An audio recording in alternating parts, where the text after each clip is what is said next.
Friends, we gather together this morning to celebrate the life and to honor the memory of Marshal Nurenberg. Marshall's family so very much appreciates your presence here with us this morning. As we know, during periods of our lives that are high and low, there is nothing that offers both comfort and the pleasure of celebration for the highs than the presence of friends and family to one another, especially at difficult times like this, when we go into a house of mourning or when we meet with the mourners, we find ourselves unable to find appropriate words. I don't know about you, I always feel that words are insufficient, but what we do have for one another is ourselves, to put our arms around the family, the mourners, and express our solidarity with them as fellow human beings. So thank you so much for being here this morning. Adonai ma'adam v'teda ehu ben enosh v'chashvehu. O Lord, what are we that you have regard for us? What are we that you are mindful of us? We are like a breath, our days are like a passing shadow. We come and we go like grass, which in the morning shoots up renewed, in the evening it fades and it withers. You cause it to turn to dust, saying, "Return, you mortal creatures." Would that we were wise, that we understood whither we are going. For when we die, we carry nothing away. Our glory does not accompany us. Mark the wholehearted and behold the upright. They shall have peace.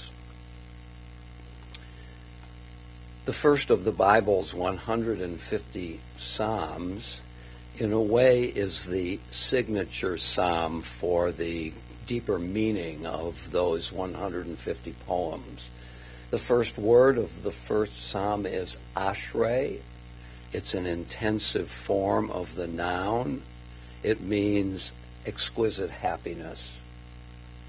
We distinguish happiness from pleasure. Pleasure is superficial and fleeting, though important. Happiness is deep and durable. That word ashrei means exquisite happiness, and the entire adventure of the book of Psalms is to describe the complexity and the depth of the search for a life of flourishing. Marshall certainly lived that kind of life. And so in his honor and memory, I'm going to read the first psalm together, and you'll get the sense of something of the psalmist's view of the elements of a flourishing life. Happy are those who have not followed the counsel of the wicked, or taken the path of sinners, or joined the company of the insolent. Rather, the teaching of God is their delight, and they study that teaching day and night. They are like a tree planted beside streams of water that yields its fruit in its season, whose foliage never fades and whose fruit always flourishes. If you know the 23rd Psalm in whole or in part, say it with me. The Lord is my shepherd, I shall not want. He maketh me to lie down in green pastures. He leadeth me beside the still waters. He restoreth my soul. He guideth me in straight paths for his name's sake. Yea, though I walk through the valley of the shadow of death, I will fear no evil, for thou art with me. Thy rod and thy staff, they comfort me. Thou preparest a table before me in the presence of mine enemies. Thou hast anointed my head with oil, my cup runneth over. Surely goodness and mercy shall follow me all the days of my life, and I shall dwell in the house of the Lord forever. Kohelet, the author of the biblical book of Ecclesiastes, reminds us in chapter 3 of that book, for everything there is a season, a time for every experience under the heavens, a time to be born and a time to die, a time to plant and a time to uproot what is planted, a time to tear down and a time to build up, a time to weep and a time to laugh, a time to grieve and a time to dance, a time to throw stones and a time to gather stones, a time to embrace and a time to refrain from embracing, a time to seek and a time to lose, a time to keep and a time to discard, a time to tear and a time to sow, a time to keep silence and a time to speak. Marshall Nurenberg died this past Thursday at the age of 100. He lived an extremely long and full life, and those who admired and loved him will never forget him. Marshall was born to his parents, Emmanuel and Bertha, on July 5th, 1925. He was raised in Pittsburgh, and he graduated from the Taylor Alterdice High School. He served as a radar technician in the Navy during World War II and studied at the Carnegie Institute of Technology. Then he transferred to the Cleveland College, after which, as a top-rated student, he received his law degree from the Western Reserve University Law School. He was recruited by the Dudnick-Committal law firm, where he eventually became a partner. Then he became the lead name in the Nurenberg, Paris, McCarthy, and Heller law firm. And in his practice, Marshall was known as an attorney who passionately advocated for his clients and who regularly served as a mentor to young attorneys. We will soon hear more about Marshall's career as an attorney.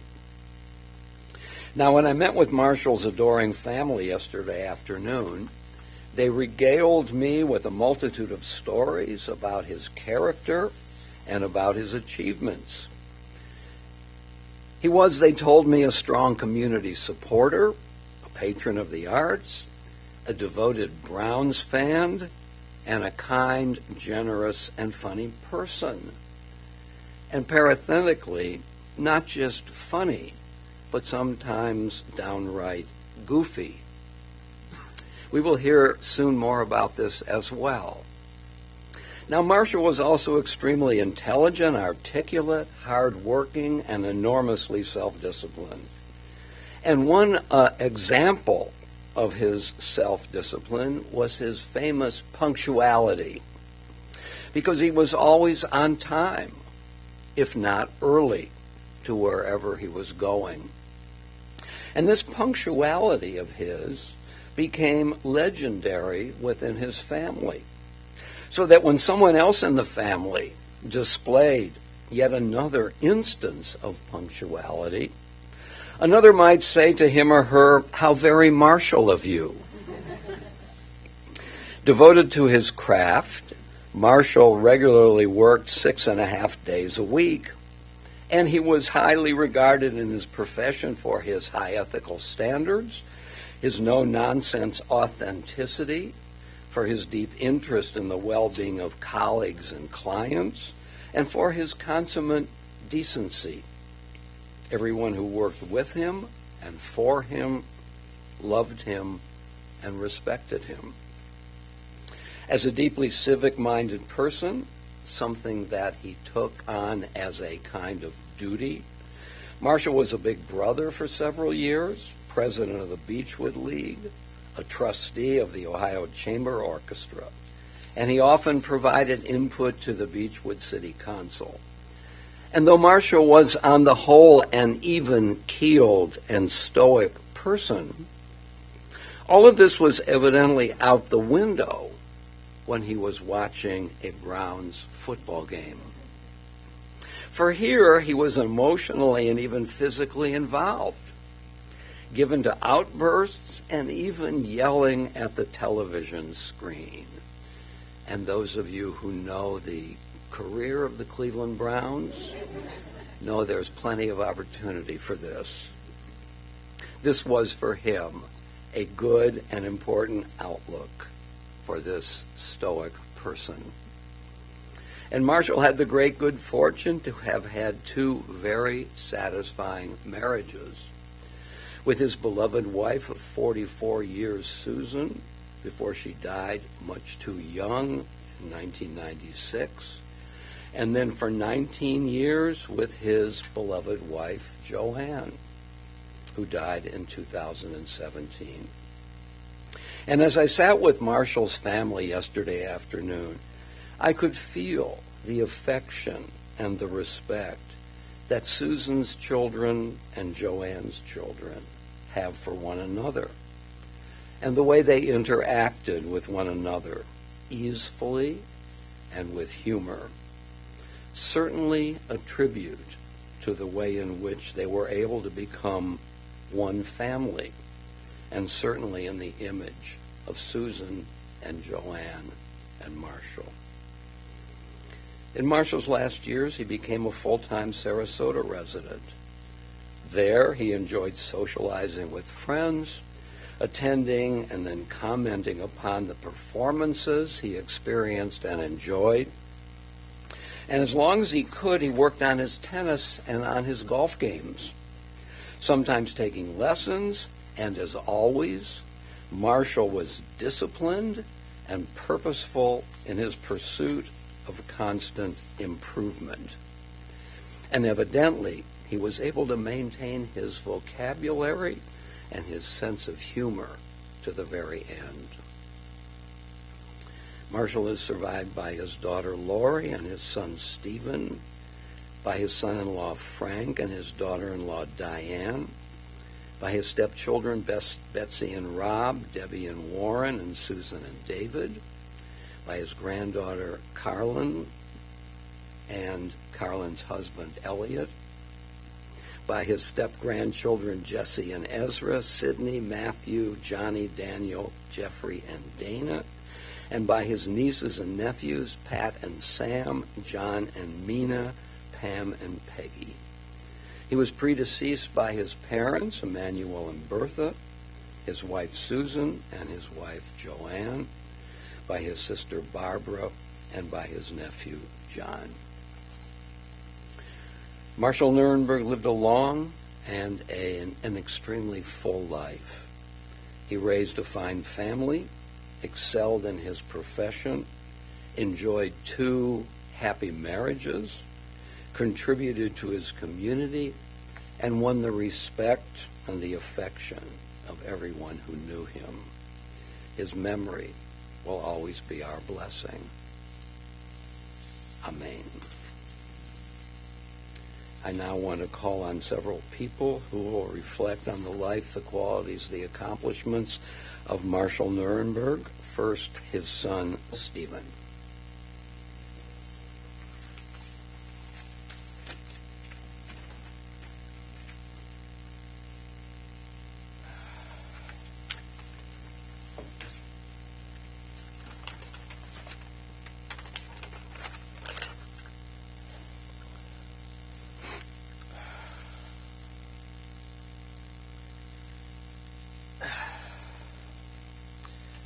To talk about my father and what he meant to me, I think it best to describe some of my memories and experiences which shaped who I am because of him. One of my earliest is going downtown with him on a Saturday as a child. We would pull into the garage and then walk next door to the engineer's building, which is no longer in existence. But it was a classic white marble, it had classic building with marble halls, offices with rows of file cabinets and large Rolodexes. And this was perfect for a hyperactive kid who liked to explore.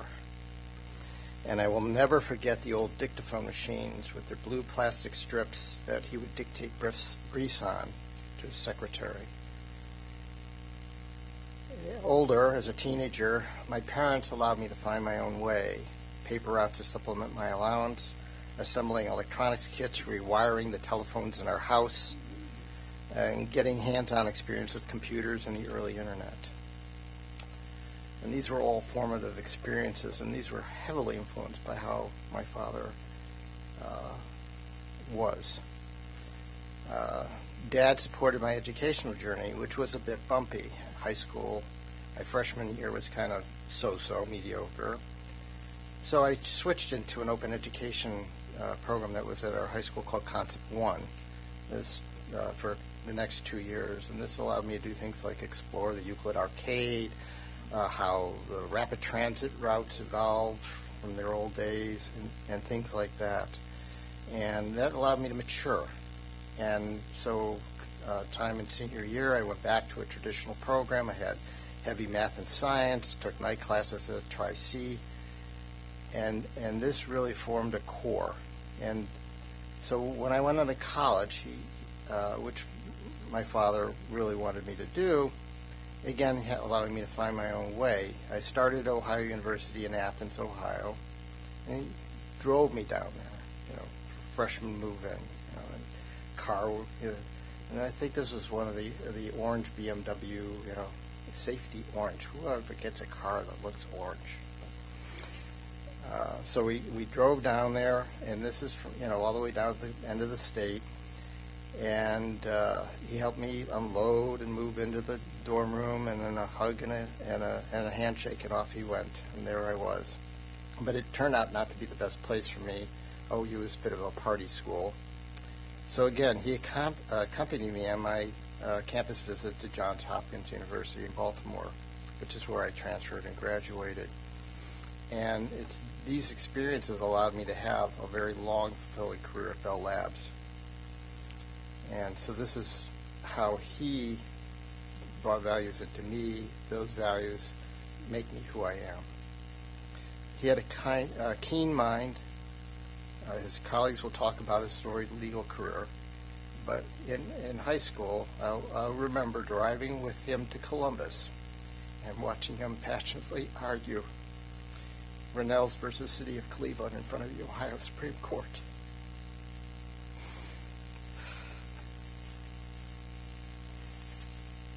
Excuse me. Family was important to him. We had regular trips to Miami to visit his parents, my aunt and cousins, and to Pittsburgh to visit my mother's parents, my aunts and uncles and cousins there. And of course we had seders in Cleveland with relatives living nearby. So it was a very full experience with the different parts of our family. I also got to travel with him and my mother to Australia and New Zealand, and in 1992, and on a different trip that Joanne organized, we had a nice family trip for celebrating his 75th birthday. Joanne, my wife Diane, Lori, Frank, and Carlin in 2000. So all these kinds of traditions evolved, and they led to annual visits with him. Summertime for his birthday at Chautauqua, winter in Sarasota, and after I retired, longer winter visits. So I had the good fortune, because of the way he built his family relationships, to keep that going. He loved the arts, going to concerts, museums, and plays. This inspired me to broaden my interests and learn to enjoy classical music. When I was a child, it was Beatles and rock and everything. Whenever he turned on WCLV, I went to the other room. Now I love going to the orchestra. So in closing,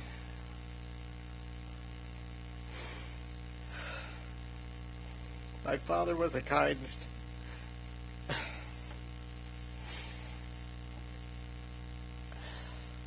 and generous man who lived a full and vibrant life. I will miss him greatly.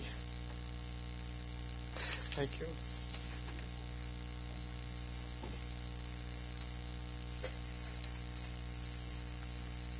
And now Marshall's granddaughter, Carlin.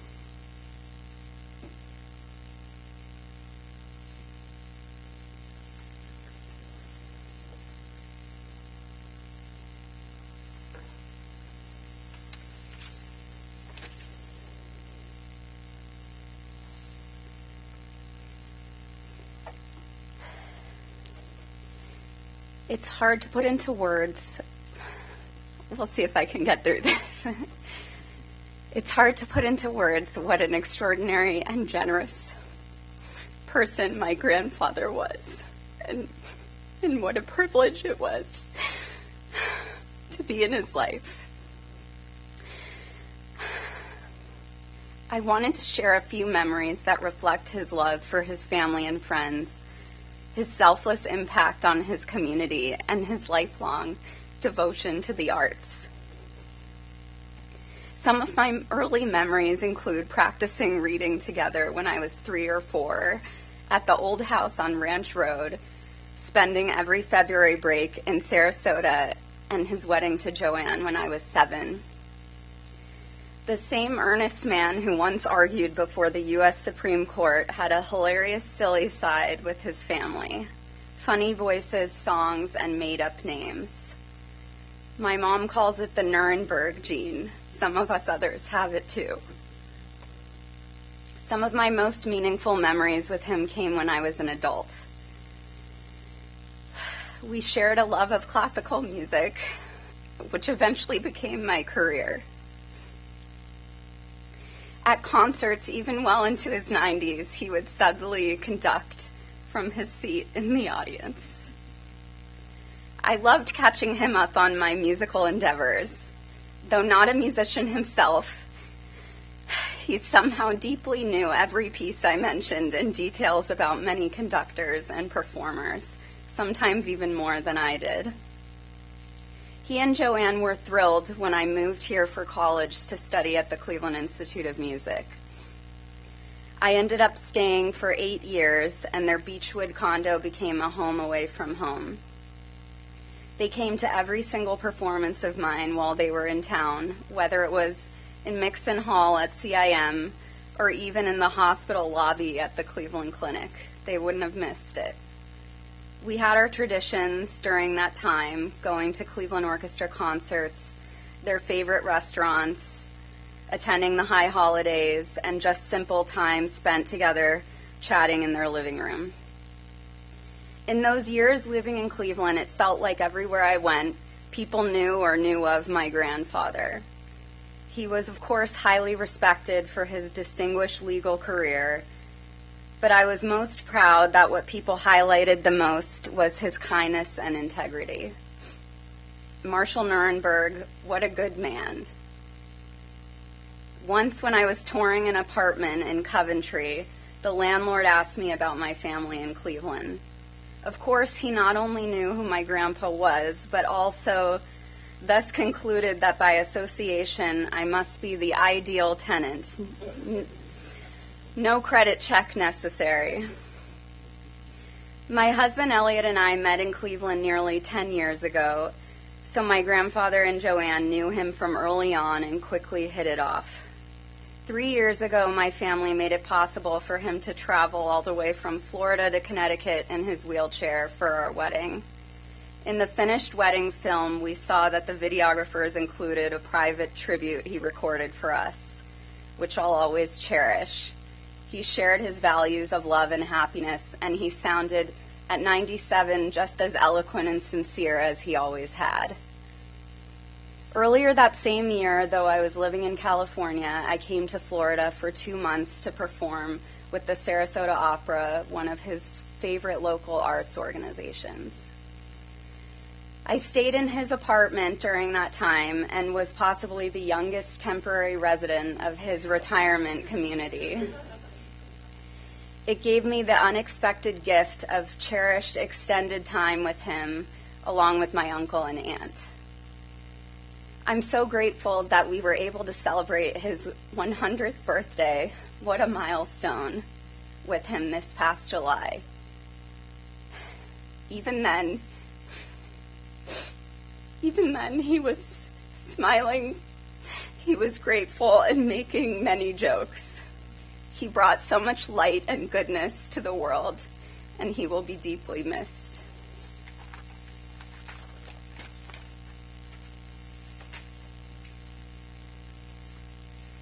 And now a colleague and mentee of Marshall's, Jamie Leibowitz.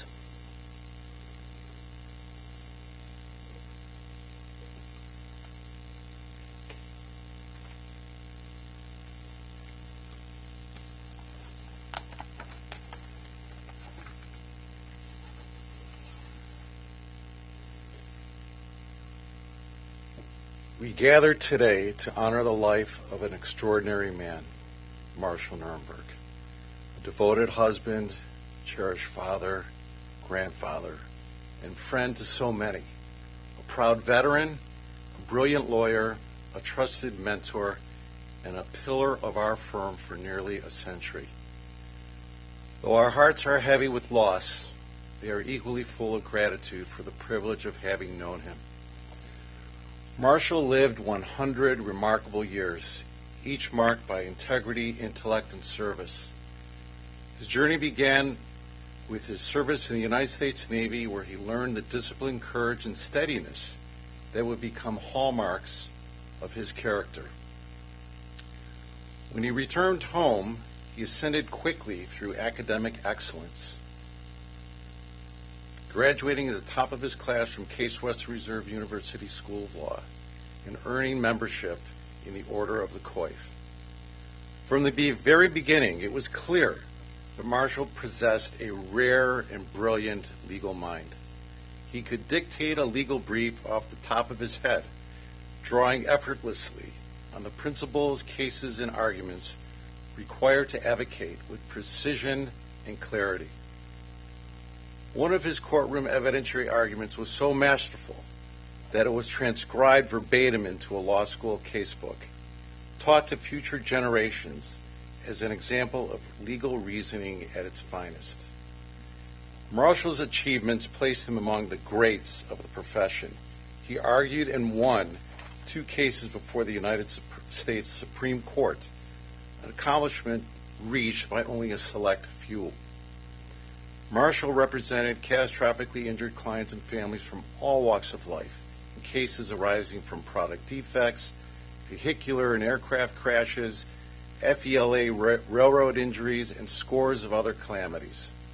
At one point in his illustrious career, he even handled a criminal case in defense of the accused. No matter the situation, Marshall represented each client with respect and compassion. His victories helped shape the law and stands as a lasting testament to his intellect, preparation, and unwavering commitment to justice. Marshall was respected not only nationally, but internationally. He was recognized by the prestigious International Academy of Trial Attorneys, and at one of its conventions in Rome, he had the honor of an audience with the Pope. His alma mater, Case Western Reserve University School of Law, inducted him into its Hall of Fame, the Society of Benchers, acknowledging him as one of the most distinguished alumni and one of the profession's most impactful advocates. And yet, for all his brilliance, Marshall's greatness was defined by more than his skill. He was deeply devoted to his clients, fiercely loyal to the people he represented. To Marshall, clients were not cases. They were human beings whose lives had been upended. And he stood by them, not just through litigation, but throughout their lives. One example says it all. For years, he wrote regularly to a former client who was in jail, maintaining a connection of compassion, loyalty, and humanity. He believed in community, in culture, and in civic responsibility. He was president of the Beechwood Civic League, a trustee of the Ohio Chamber Orchestra, and a loyal supporter of the Cleveland Orchestra, where he attended regularly with great joy. He was also a diehard sports fan, as we've come to learn. Dedicated, enthusiastic, and unshakably loyal, just as he was in every other part of his life. Within the legal community and the public community, he was a leader, a scholar who applied his scholarship practically and successfully, a man whose intellect, ethics, and moral compass helped guide not only the law, but those who practiced alongside him. At the Nurenberg Paris Law Firm, he was our ethical, moral, and litigation leader, the steady force who set a tone of excellence and integrity that continues to define our firm today. I had the privilege of being mentored by Marshall and enjoyed many years practicing side by side with him, trying some of the most difficult and consequential cases in our firm's history. From the groundbreaking wrongful death case involving AIDS-contaminated blood at the Cleveland Clinic to the near month-long airplane crash trial in Beckley, West Virginia, where we fought each day through blizzard conditions, Marshall, no matter the challenge, always remained steady as bedrock, focused, principled, and committed, and always on time. Retired partner Harley Gordon remembers every conversation with Marshall as a masterclass in legal thinking. Marshall could find clarity in confusion and always saw the legal and human issues intertwined. He was generous beyond measure in sharing the wisdom with the firm's lawyers. Who can forget the Marshall memos, which were penned by him on a weekly basis so that we would stay current with legal decisions handed down by the courts. And just as importantly, Marshall was influential in helping to shape the careers of our highly regarded and dedicated team of paralegals, case managers, and support staff. As our firm approaches its 100th anniversary, Marshall's presence is everywhere in our values, our standards, and our culture. He helped define what it means to be a Nurenberg Paris lawyer: disciplined, compassionate, ethical, relentless in the pursuit of justice, and guided always by the highest principles of the profession. Marshall's life was rich in achievement, but richer still in character. He was profound without pretension, brilliant without boastfulness, and steadfast without seeking attention. Above all, he was a good man, a man who lived honorably, served loyally, and gave fully. Today, we grieve the passing of a giant, but we also celebrate a legacy that will endure through every client he served, every lawyer he mentored, every case he shaped, every community he supported, and every life he touched. On behalf of the Nurenberg Paris Heller McCarthy family, and with deep love, admiration, and respect, we say thank you, Marshall. Thank you for your service to our nation, your dedication to the law, your leadership within our firm, your commitment to your clients, and your century-long example of what it means to live a life of purpose and principle. May his memory be a blessing, and may we honor him by living up to the ideals he embodied so effortlessly. Amen.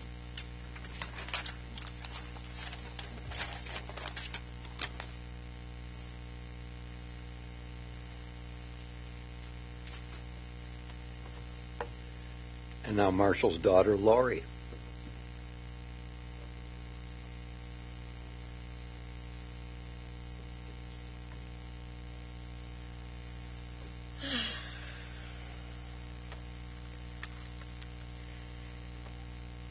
First, I want to thank everyone for being here to honor our father and support our family. And thank you to Michael from Berkowitz-Kumin-Bookatz for guiding us through this process, to Rabbi Klein for providing wisdom and emotional support, to Jen and the staff at Congregation Mishkan Or for allowing us to use their space to congregate for our gathering after the service, and to Jamie Leibovitz and the partners and staff of Nurenberg Paris who are generously sponsoring our reception.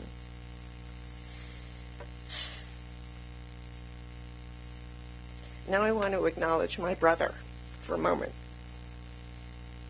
So we were so lucky to have our dad for 100 years, living a richly fulfilling quality of life. But when over the past few years it became evident that he needed more support, my brother and I became directly involved in helping to navigate his needs, being especially sensitive to my own caregiver responsibilities at home. Stephen really took on a large part of managing our father's care and was very devoted to him. And for that, I will be forever grateful to you. Most of you know that our mother had lupus. Of course, the disease was horrible and debilitating for her. But I find myself reflecting lately on what it must have been like for him as a young man in his mid-20s, practically a newlywed with a newborn, to learn that his wife was just diagnosed with a life-threatening illness. And then just carrying on for all those years of her being so sick with flare-ups, until ultimately, just when her disease seemed to be in remission, she died of lung cancer. My heart aches for him. But he was steadfast and extremely loyal, and felt a keen and abiding responsibility to provide the best life for her as possible, which he did. And after she died far too young, I'm so thankful that he found happiness with Joanne for so many years before he lost her, and felt so loved and embraced by her family, who truly enhanced his life. My husband, Frank, some of you may know, has advanced Parkinson's disease, so he could not be here today. Frank cherishes the wisdom of poets, and he brought great comfort to both my mother and to Joanne as they were very ill and dying through reciting poetry to them. He loved my father very much, and so I'd like to represent his spirit and presence here today by sharing a poem. In Blackwater Woods by Mary Oliver. Look, the trees are turning their own bodies into pillars of light, are giving off the rich fragrance of cinnamon and fulfillment. The long tapers of cattails are bursting and floating away over the blue shoulders of the ponds. And every pond, no matter what its name is nameless now. Every year, everything I have learned in my lifetime leads back to this: the fires and the black river of loss, whose other side is salvation, whose meaning none of us will ever know. To live in this world, you must be able to do three things: to love what is mortal, to hold it against your bones, knowing your own life depends on it, and when the time comes, to let it go. To let it go. Dad, I'm so proud to be your daughter. I'm so grateful for everything you taught me and how to be. You did your very best. You were the very best. And I'm so very sad.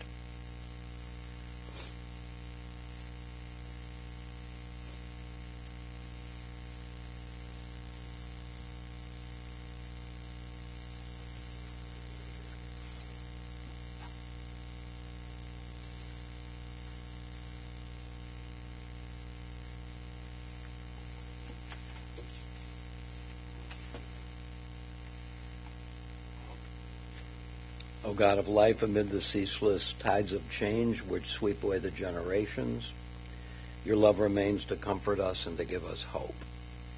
Around us are life and death, decay and renewal, the flowing rhythm that all things obey. Our life is a dance to a song that we cannot hear. Its melody courses through us for a little while, then it seems to cease. Whence the melody, and whither does it go? In darkness as in light, we turn to you, the source of life and the answer to all of life's mysteries. As you are able, I invite you now to rise for the El Malei Rachamim.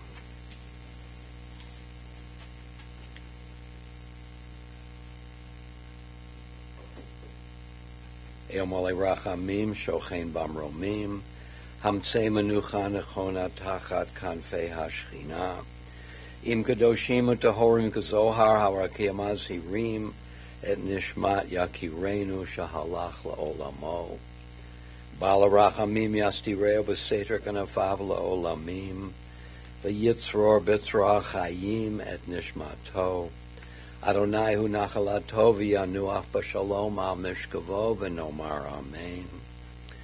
Compassionate God, eternal Spirit of the universe, grant perfect rest in your sheltering presence to Marshall Nurenberg, our loved one who has entered eternity. O God of mercy, let him find refuge in the shadow of your wings, and let his soul be bound up in the bond of everlasting life.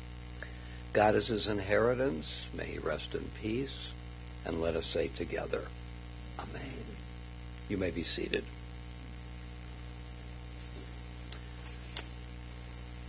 I want to announce that Marshall's family will receive friends this afternoon and into the evening from 2 o'clock this afternoon until 8 o'clock this evening at Congregation Mishkan or at 26,000 Shaker Boulevard. They will receive friends and appreciate very much not only your presence here with them this morning, but also as you'll continue to be a presence to them at this difficult time in their lives. Our service will continue now at graveside at the Mayfield Cemetery.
gentlemen, can I have you please return to your seats, aisles?